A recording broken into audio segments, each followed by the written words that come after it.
I used to work for a private investigations firm called AIS. AIS stood for Atlas Investigative Solutions, and at the time, they were probably the most highly regarded PI firm in the UK.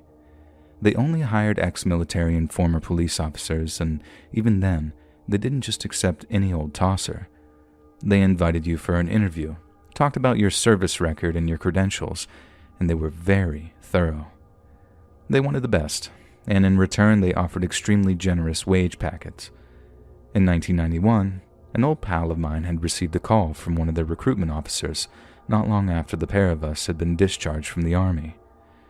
But since he'd promised to be much more family-oriented post-discharge, he turned the role down in favor of a local 9-to-5. But knowing I was a single bloke and one more interested in padding my bank account than living the easy life, he put me in touch with the recruiter. I should tell you right now that about 60 to 70% of private detective jobs are extremely boring. AIS might have been one of the most reliable and well-respected firms in the UK, but it didn't mean that we were all off playing 007. The majority of our clients were upper-middle-class professional types, with the occasional celebrity or member of high society putting in a request for some discreet information gathering. But the kinds of jobs we did for that lot were, for the most part, the same as any other type of people. Only instead of sitting in a car on a council estate waiting for someone's secret lover to turn up at a block of flats, you were sitting in a car outside some fancy 3-story Victorian manor, waiting for someone's secret lover to turn up in a Rolls-Royce. The only difference was the location. But what were fairly unique to the upper classes were what we at AIS used to call non-vulnerable missing persons cases. I personally dealt with half a dozen separate cases involving kids of wealthy parents going missing. But I use that term very loosely because 9 times out of 10, they were just going through a bit of a rebellious period and had run away from home. One girl ran off to live in an all-vegan commune in Hackney. The police went and found her, but she didn't want to go home, and since she was newly 18, there was nothing they could do about it. As long as she wasn't breaking the law, she was free to do as she pleased. But that didn't wash with Mummy and Daddy. They wanted to know where their little girl was, so we'd tail them, keep tabs on them, hack their phones, all sorts, and their parents would be shelling out tens of thousands every week for the privilege. Like I said, I must have worked 6 or 7 of those jobs just on my own, so when I was informed there was a missing persons case up for grabs, I thought it'd just be more the same. But then, right away, I could tell this one was going to be different. The clients were based in my native Scotland, in a wee village called Crossley, near Glasgow, and this is partly why I was offered the job in the first place. I thought that, since they were paying big money to have their missing person found, they'd be living in some country house with a Range Rover sitting out front. But I was wrong.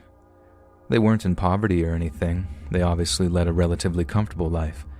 But they weren't anywhere near the class of client that I was used to dealing with at AIS, nor was their missing person some spoiled brat who'd run off with their dad's credit card. What they were was desperate. The missing person they wanted tracking was their son, a 21-year-old up-and-coming boxer who, for the sake of his family's anonymity, I'll refer to only as Robbie. After he'd first gone missing, his parents had reported it to the police, but after months upon months of investigation, the case hadn't gotten anywhere. But it wasn't like they made a bit of progress, questioned a few suspects, and then the leads just dried up. Robbie's parents said officers had been met with a complete wall of silence. No one had seen him, no one had spoke to him, and it was like he just walked out of his parents' house and disappeared into thin air. By the time I was called onto the job, a campaign set up by local volunteers had just run out of funding, with Renfrewshire Police having only one officer working on the case and only on a sporadic basis at that. Robbie's parents then managed to collect enough in cash donations to get AIS involved, which I can promise you was no small feat. And that's where I entered the picture. The first thing I did was get all the background information on the case, which included a fairly intimate profile of the missing person. Usually speaking, people that go missing have had something go wrong in their lives, be it drink, drugs, infidelity, or some other kind of addiction that either results in big debts or even bigger mistakes. But Robbie's parents insisted that he wasn't involved in anything like that at all. He never drank, he never smoked. He was religious about his diet. Everything in his life seemed to revolve around his potential career as a professional boxer. He kept himself out of trouble and had even gotten himself a job at a local pub so he could save up some money to move to Glasgow, where he'd have access to some of the best boxing gyms in Scotland. What I'm trying to say is, there was no obvious warning signs with this young man at all. Not until I asked if there had been any sudden changes, or if he'd met anyone new in the weeks or months prior. Robbie's mom told me that there was something she told the police very early on in the investigation that she felt they'd overlooked. They asked her the same question about the new people appearing in Robbie's life before he disappeared, and this is what she told them. One evening, in the days just prior to his disappearance, Robbie had received a telephone call from someone his mom didn't recognize. This is back when a family tended to have just one large telephone, which was usually kept in a fairly communal space. For young lads like Robbie, there was no such thing as privacy when it came to telephone calls, so when the phone rang that evening, his mom was the first to pick it up. She thought that she knew the voices of all her son's friends and trainers. He was a popular young lad and got a lot of calls from the likes of friends, coaches, teammates, and training partners, but his mom always asked who was calling and made patter with them any time they called back. She knew a great many of them by voice or demeanor, but she didn't recognize the man who called that evening, and when she asked, the man simply told her, "I'm calling from the pub." He didn't give a name. He didn't sound particularly friendly either. He just asked for Robbie. His mom called him to the phone, and after a brief conversation, Robbie thanked the caller and hung up, but not before addressing him with the name Tony. Robbie's mom had never heard him mention anyone called Tony, and that immediately struck her as unusual. Like I said, she thought she knew pretty much everyone in her son's life. She even knew most of the people he worked at the pub with, along with the names of a few regulars, because Robbie would often come home and chat about his shifts with her. He'd mentioned his boss and a few of his colleagues by name. He even had special nicknames for some of the regulars who came in. But at no point had he ever mentioned anyone named Tony, and if they were close enough that Tony was calling him at home, she found it very strange that he'd never mentioned him before. Robbie's mum had mentioned this to the police not once, not twice, but on 3 separate occasions, and each time they told her the lead was a dead end. No one called Tony worked at the pub. None of the regular patrons recognized the name, and in the end, the police told her it was an insignificant detail, and they were taking their investigation in a different direction. Robbie's mum said that at the time, she accepted their decision, but as time went by, it started to bother her more and more, and it bothered me too. To me, the Tony-shaped piece of the puzzle wasn't a dead end, it was a loose end. The Tony thing wasn't the only loose end because from what I learned, the whole pub angle had been completely overlooked. Robbie had been due to work that night, but he never made it to the pub, and the police decided whatever caused his disappearance occurred during the 30-minute walk between his home and his place of work. I understand why the police focused on that one stretch of road, canvassing nearby houses for any potential witnesses, and why they only saw the pub as a place to gather information. But to me, it was definitely something we needed to take another look at, especially since the pub and this mysterious Tony character seemed to be connected in some capacity. After talking to as many of Robbie's friends as I could reach, which I'd initially thought would be my primary path of inquiry, I decided to move on to the pub. But I couldn't just walk in, declare myself a private investigator, and expect people to give up previously undisclosed information. Instead, I'd have to set myself up as an unremarkable publican so I could gather as much information as I could, as covertly as I could. The money Robbie's parents raised had bought them 2 weeks' worth of my time. So knowing I'd be spending a lot of time in the pub he used to work in, I moved from Glasgow travel lodge that I was staying in to a small bed and breakfast within walking distance. Then over the next few days, I started showing my face around the pub.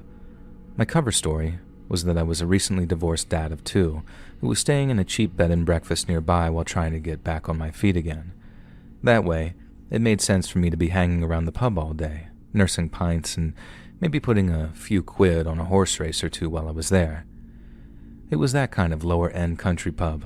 Pints, pies, and the odd punts from the compulsive gamblers sat in their wee corners clutching the racing papers. and as much as I hate to say it, I actually fit right in. Having spent so long in the army, I was used to hanging around a dodgy pub or two, and being perched on a bar stool nursing a few pints was probably the best time on the job I've ever had. It was actually quite a good laugh at times. The bar staff and regulars seemed like decent folk, but still, I kept my mind on the job and did as much listening as I could. I popped in and out for a few days. A pint around lunchtime, one in the late afternoon, then I'd usually head back in the early evening when it was busiest. By my 5th day, I was getting quite a warm welcome from some of the regulars, and even the moody-faced barmen seemed to soften up a bit. They were obviously getting quite comfortable with me, which suited me loads because it meant that I could start asking the odd question without ruffling anyone's feathers.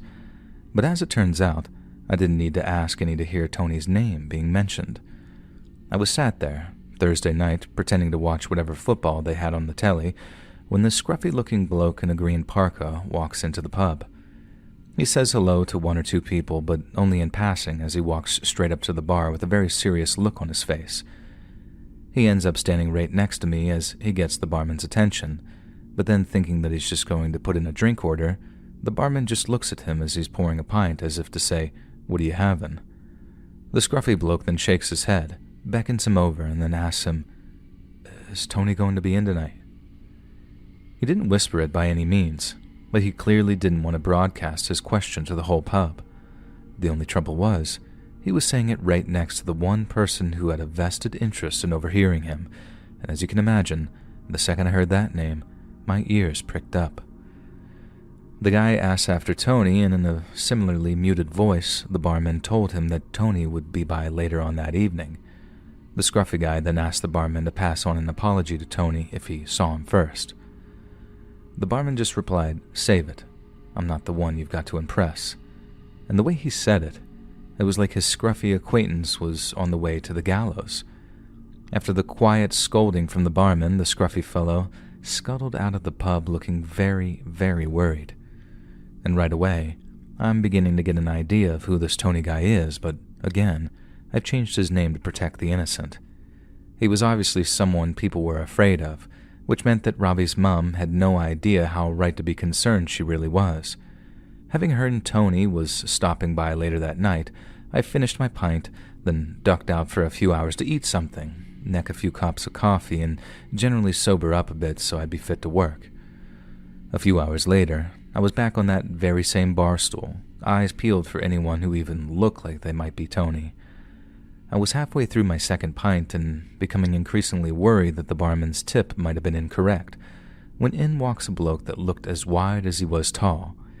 He's got this massive gold watch on, all kinds of rings, a gold chain around his neck. He's obviously got a few quid and he doesn't mind showing it off either. He also looked like he'd spent most of his life lifting weights and not without a bit of help from the pharmacist, if you catch my drift. I had to wait until he got to the bar before I got actual confirmation, but as he strode through the bar, the way everyone looked at him behind his back told me everything I needed to know. He gets to the bar and I hear, "You all right, Tony?" from the barman. Tony orders a Guinness, takes a seat down the bar from me, and then he and the barman start talking in low voices. But then this time, because the pub is in a wee bit busier state, and they're further down the bar, I have no idea what they're saying. I got the feeling that I was missing out on something I wanted to hear, but then again, I wanted everything that came out of his bloody mouth, so I stayed put, kept my eyes forward and tried to pick up on what I could, which, sadly, wasn't very much. But then, after finishing his pint of Guinness, I heard Tony tell the barman, "See you Sunday." Then off he went. I kept up my cover and popped in over the Friday and Saturday just to keep up appearances. Then come Sunday, I was in the pub from the moment the doors opened, waiting for Tony to show up again. He walks in just after 3, plants himself at the bar, then asks the barman to put the boxing channel on after ordering his pint of Guinness. The barman does as he's told right away, then for the next few minutes, Tony's glued to the TV above the bar, riveted by whatever boxing highlights were playing. Now, I happen to know a thing or two about boxing, enough to be able to use it as a means of striking up conversation, but the thing that really struck me in that moment was when I reminded myself that Robbie, my missing person, had been a passionate and dedicated boxer. I simply cannot overstate how much of a rush it is when it seems like a lead is coming together like that. And again, it proved how right Robbie's mum really was to be concerned about him. Her son and this Tony bloke were now connected in two ways, and considering the kind of esteem people held in him, I realized just how much of a balls up the police had made in not following up the lead. So as I'm sipping my pint, I start making comments on the boxer's form, on their striking ability, stuff like that. I'm not directly addressing the Tony character, I'm just invoking that ancient publican tradition of talking loudly until someone joins in the conversation. It probably sounds a bit mental now that I've typed it out like that, but it worked. And before long, me and Tony were having a bit of sporadic back and forth. I introduced myself, not offering up my real name but a variation on it, then bought him a pint when I'd finished off my own. He asked how I knew so much about boxing, and I told him another variation on the truth when I said that I used to help a friend train for fights back when I was in the Navy. It turns out he too was an amateur boxer back in the day, and he retained a huge passion for it throughout his life. He then asked what I was doing out in Crossley, and I gave him the whole sob story about being freshly and bitterly divorced. Tony looked fairly disinterested by the end of my explanation, so in an attempt to keep his interest, I asked him if he ever bet on matches, what with him knowing so much about boxing. He made a bit of a face and then said something like, "That rubbish? No, not anymore." To keep the conversation going, I made out that I used to be quite a big-time gambler before I got married, and that I was planning on getting back into it now that the wife didn't have a grip on my finances.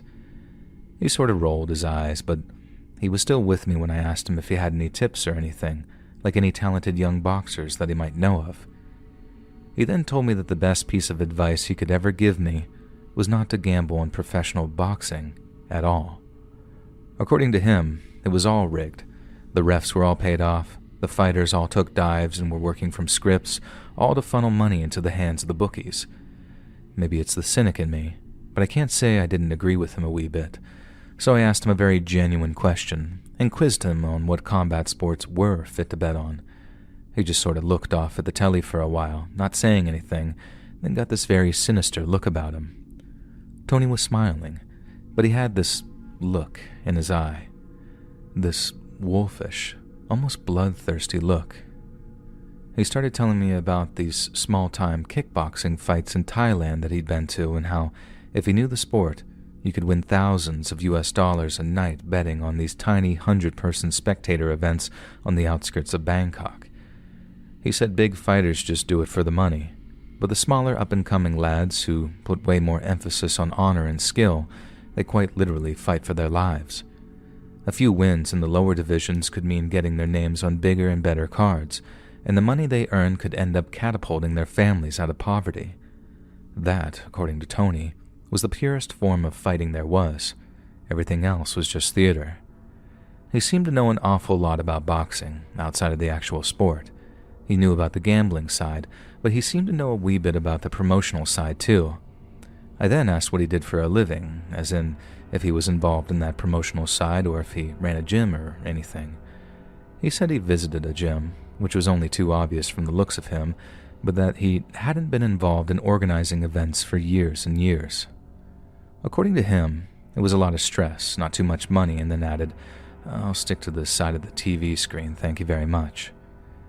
I took two things away from this part of our conversation. Number one, Tony didn't answer my question, in that he danced around telling me what he did for a living, and number two, he was lying. I know it's a bit of a detective story cliche at this point, but you really do get a sense of when people are lying to you. And when Tony told me that he hadn't been involved in boxing promotions for years and years, I knew that wasn't true. Everything else he told me was correct, but that part wasn't. He was still involved in some capacity, he just didn't feel comfortable telling a stranger, which to me was basically like striking oil. I had my number one person of interest, connected to my missing person in more than one facet, and not only did I have a strong suspicion that he was lying to me, but I was 90% sure that he was involved in some kind of organized crime. Robbie needed money to move into Glasgow, and if Tony was involved in loan sharking, then that might well account for his disappearance. And by that, I don't mean like when he couldn't pay, they rolled him up into a carpet and chucked him in a lock. I mean, a lot of people get themselves into debt, then just voluntarily disappear, mainly because they're so afraid of the previously mentioned carpets. People do it with big banks too. They try all sorts of scams. They disappear, change their names, even fake their own deaths.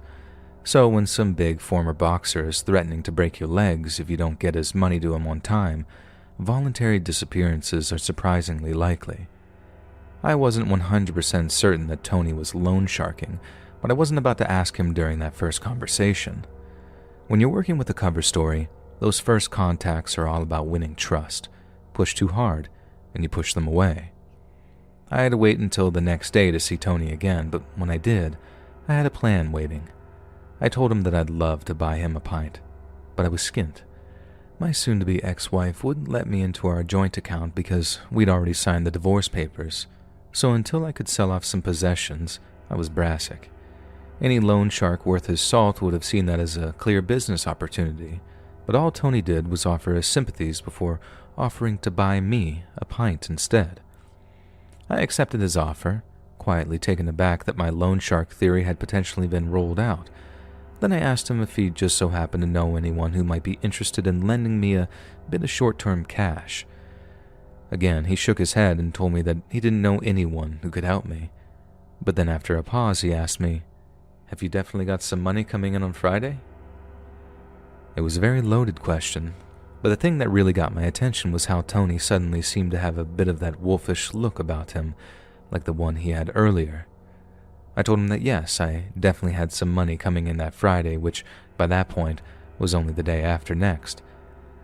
He then asked me, "You definitely know your boxing, eh? Enough to put money on it?" Again, I told him yes, I knew my boxing and most definitely enough to put a few quid on, at which point, Tony's gaze became very intense. He looked me over for a few moments, then told me if I wanted to make enough money to last me a good few years, be in the pub at closing on Saturday night with a couple of grand in cash. And at that, he finished off his pint of Guinness and said his goodbyes, and then walked out of the pub. I immediately informed my bosses that I had a huge potential lead regarding a person of interest, and then told Robbie's parents that their suspicions regarding the mysterious Tony character had most definitely been warranted. The only problem was, I had no physical evidence that Tony's criminality was connected to Robbie's disappearance, only strong suspicions. We knew Robbie needed money. That was the only reason he was working in the pub. It was a stepping stone to something greater. So what if Tony had been the one to offer it to him via some kind of illicit gambling operation? Robbie could have gotten in too deep, made a bet that he couldn't honor, or he could have threatened to expose Tony's criminality after being duped out of his wages. There were a ton of possibilities, but like I said, I didn't have evidence for any of them. However, what I did have was a golden opportunity to gather said evidence by meeting Tony back at the pub come closing time on Saturday. I didn't have any kind of secret or hidden cameras I could use, but I did have one of those small old-fashioned dictation machines that I could place in the chest pocket of my jacket. That way I could record any conversations we had and potentially obtain audio that would be of huge interest to the police. And that was the only surefire method that we had to get the investigation into Robbie's disappearance back on track and to make sure that it was headed in the right direction. It was an exciting moment, the first time in my career that I felt like a proper secret agent. But unfortunately for me, that midnight meeting would result in my second brush with almost certain death. As instructed, I made sure that I was at the pub before closing time on Saturday night. It was a nervous wait, but eventually Tony showed up. However, instead of coming inside and sitting down at the bar like he usually did, he just caught my attention from the doorway and then beckoned me to follow him. I walked out of the pub with Tony to my front, and as we walked to his car, he turned his back to me, giving me the perfect opportunity to reach into my chest pocket and switch on my dictation machine. The tapes were tiny and only had about 45 minutes worth of recording time to them, but there'd be no switching it on in his car without raising suspicion, and he had eyes on me as we walked out of the pub, so I had to do it there and then or not do it at all. As we walked to his car, I saw two blokes sitting in the back seat of a gray Mercedes. I'll be honest, this did ring some alarm bells. But there was also a chance that wherever we were going to gamble my cash, Tony thought it best to take some muscle with him.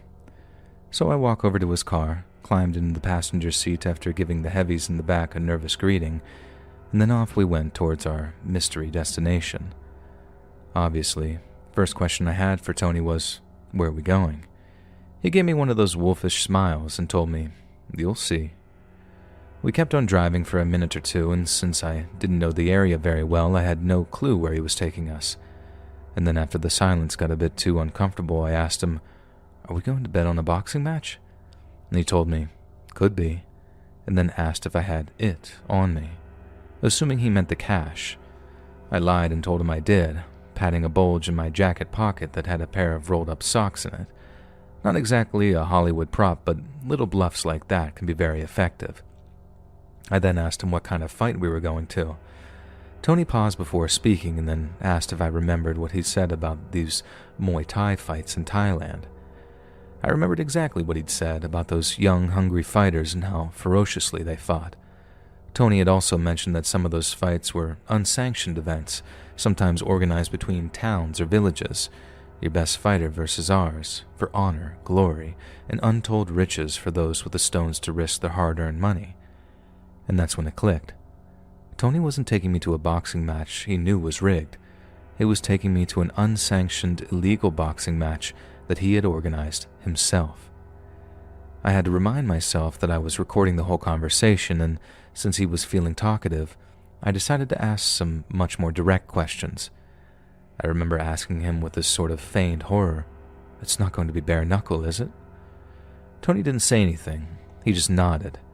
I then asked if the fighters ever got hurt. He told me, "Combat sports can be dangerous. Sometimes people go down and they don't get back up again. Sad fact." And it was my turn to stay quiet.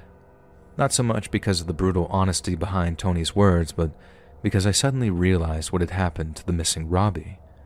A clean-cut, square-go lad like him would never have gambled his wages away. But what he might have done is accept an offer to fight in one of those matches if it meant walking away with a king's ransom and prize money, enough to move to Glasgow, enough to kickstart his dreams sooner rather than later. I thought I had the perfect opportunity to ask, and considering what Tony had just said, I felt like I was on the cusp of him admitting to being involved in Robbie's disappearance. But when I asked him if anyone had died in the ring recently, he told me, "I think that's enough questions for now, don't you?" And right as he said that, I started to recognize some of the buildings we were passing, but they didn't make any sense at all. They would have meant that Tony had just driven us round in circles for maybe 10 to 15 minutes, only for us to end up right back where we started. I asked Tony again, "Where are you taking me?" And once again he told me, "You'll see." Then seconds later, we pulled up outside a building that I recognized in an instant. It was the B&B that I'd been staying in. We sat there in the car for a second, before Tony slowly turned in his seat to look at me. I kept up the act for as long as I could, asking if he was pulling some kind of wind-up on me, and his response made my blood run cold. "We know who you are." I was scared, but I knew from my training that I had to stick to my story no matter what. I told him I had no idea what he was talking about, that I was exactly who I said I was. But it was no good.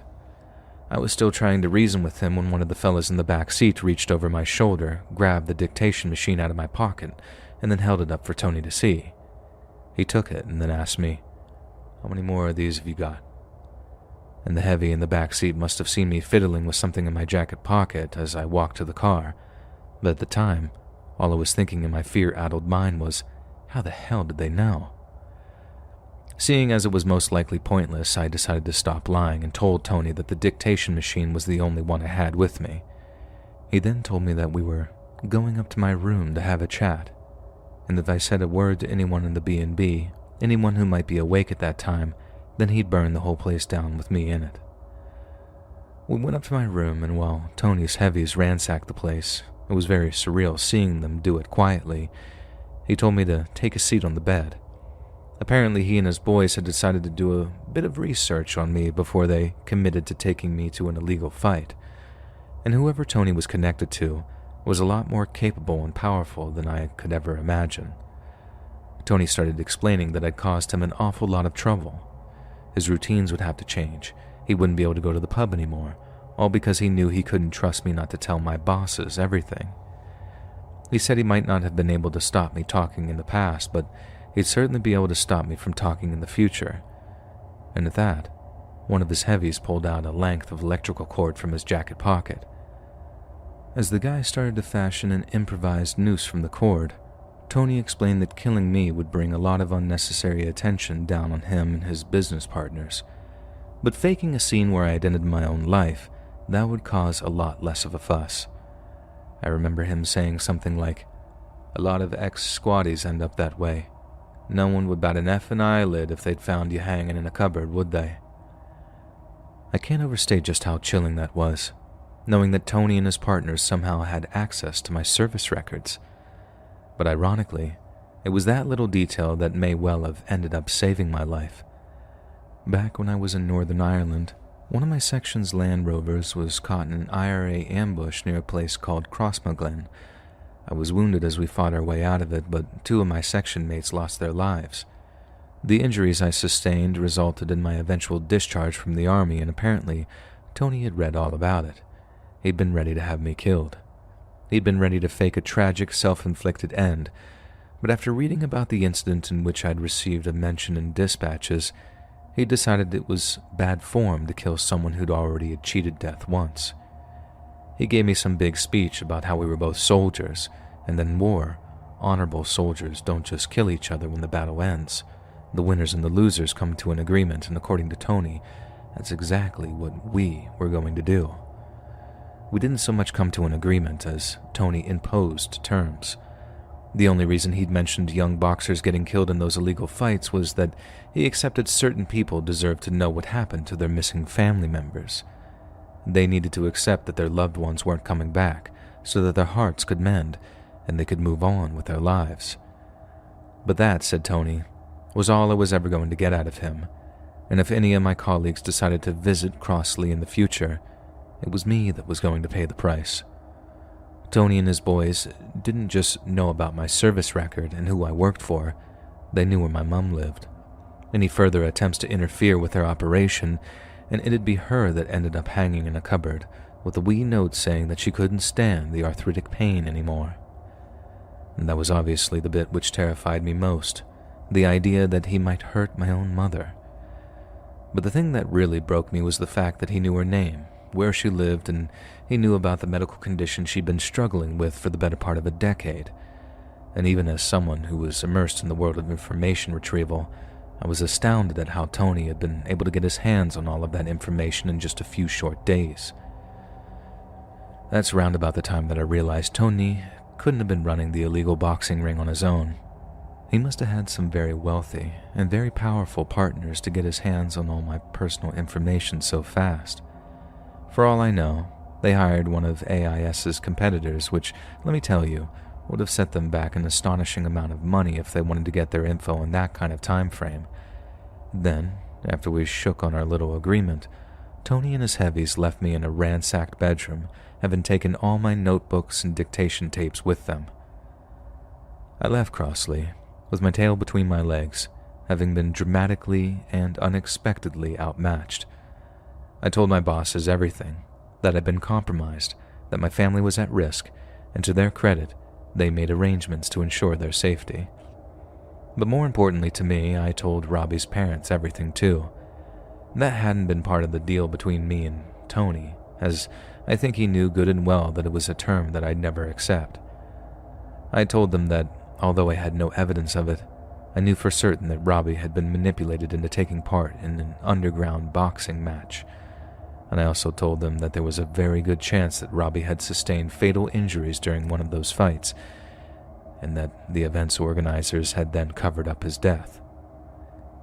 In all probability, his body would never be found and his killers would never be brought to justice, and even with all the information I was able to forward to the police, Tony would be on the run, knowing full well that his part in the operation had been compromised.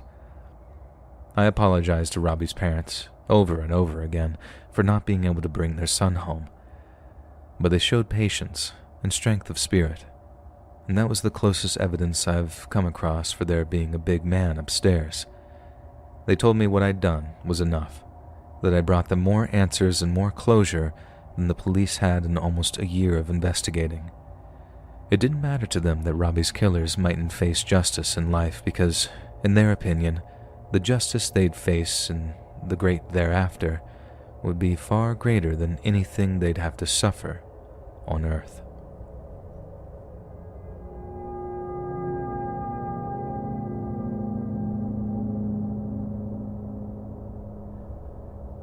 I think the worst investigation I ever worked on seemed like your basic proof of infidelity job at first.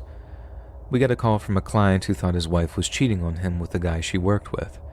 He was away on business a lot and he'd had his suspicions for some time, but to get solid evidence, he called us. I guess some of you might be asking, why not just set up nanny cams or go through her phone to find the receipts? Well, there's a very simple explanation for that. Digital literacy. The client was in his 60s, but his wife was in her 20s.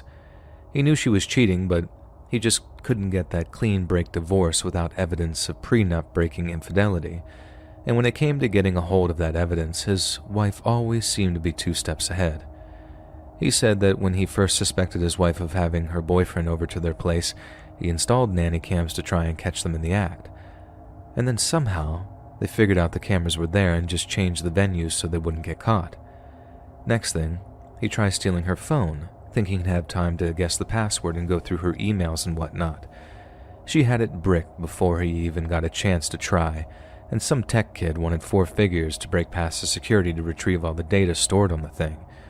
We only asked him for half the figure to get us photographic evidence of an intimate rendezvous. Nothing salacious, of course, but incriminating enough to get him that swift and uncostly divorce he wanted so bad. The wife wasn't dumb. She stayed away from her boyfriend while hubby was in town. But you know what they say, when the cat's away, the mice will play. So to help catch her, hubby plans a fake business trip but doesn't even leave the city, stays in this nice hotel downtown. He then pays us to tail his wife while demanding updates every 5 minutes. And so that was me for 5 nights of my life, following this broad and her boyfriend around the city while my partner sat in the passenger seat taking pictures wherever they went. Every night, he'd take her out to his condo in the suburbs, then every morning, he'd drive her back home. They had no clue that they were being followed, especially at night when it was dark and the places they went were high traffic. I was on the night team, 8 p.m. till 8 a.m., and since the boyfriend drove the target back home so early, my partner and I would be there to see it, bleary-eyed and wired on Dunkin' coffees. But then this one morning, Loverboy came out all alone, looking like he hadn't slept a wink all night, but was somehow headed to the gym all bright and early. Guy had a hoodie and shorts on, then after tossing a very full-looking gym bag into the trunk of his car, he took off. At first, my partner and I are all jokes. I woke him up, pointed to our guy, then probably made some inappropriate joke about how he and the client's wife had been up all night. Obviously, we recognized that this was slightly a different routine for them, but the significance of it was totally lost on us until much later that day. Like I said, my partner and I were on night duties, so maybe an hour or so after spotting our red-eyed lover boy walking out of his condo alone, we handed over to the day team. We went home, got some sleep, then once we were ready to go again, I got in touch with the day team to find out where they were so we could switch over. To my amazement, they were still parked outside of Loverboy's condo. He hadn't returned home from work, and as far as they knew, our client's wife hadn't left the condo either. Our day team figured the pair of them had a heavy night of drinking and dancing, among other things, but then by the time 8 p.m. came around and neither the wife nor her boyfriend had been spotted, they started to wonder if something was going on. They told us all that, but granted, it was only maybe 8 p.m. at the time. The wife could have been lying in bed all day, stuffing her face with cheese doodles while her boyfriend was off doing whatever. I remember telling my partner, $20 says he's back before dark. Guy must be running on fumes already.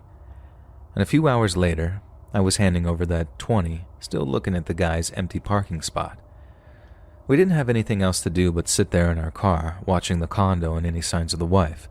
She was our follow, not her boyfriend, and If at any point we felt like we needed to track him to find her, then we'd deal with that situation as we came to it.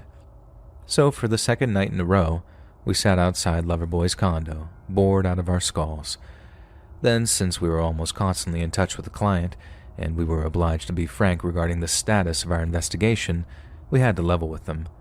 There had been no sign of his wife or her boyfriend for 24 hours, give or take, any longer, and we have to consider the possibility that they knew that they were being followed and given us the slip. The client basically told us, "Okay, keep me updated," and then left us to do our thing. We waited all night, but still, there was no sign of either the target or her boyfriend. So by that point, we're thinking the wife had tricked us into waiting there while she snuck out a back door or something. We called our boss, and he agreed that we should go check out the client's home to see if there was any activity there. You know, like a bedroom or hallway light on, any indicator that she'd gone back there instead. There was no sign of anyone there, but soon after, it was no longer our problem. The day team took over for the next 12 hours, and it was our turn to get some well-deserved rest. Then, come 8 p.m. and our handover, we learned that there had been no activity at the client's house, but no activity at the boyfriend's condo either. The day team had tried a bunch of other places